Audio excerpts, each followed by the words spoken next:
بسم اللہ الرحمن الرحیم۔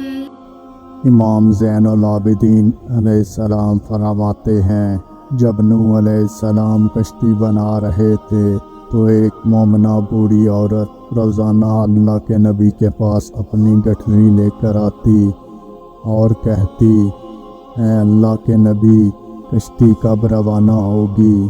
نوح علیہ السلام فرماتے، ابھی دیر ہے۔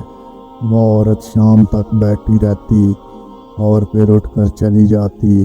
ایک دن نوح علیہ السلام نے فرمایا کہ اے عورت، جب جانا ہوا تو تمہیں بتا دیا جائے گا۔ یہ عورت واپس چلی گئی اور انتظار کرنے لگی کہ کب نوح علیہ السلام بلائیں گے۔ اس دوران عذاب آ گیا اور کشتی روانہ ہو گئی۔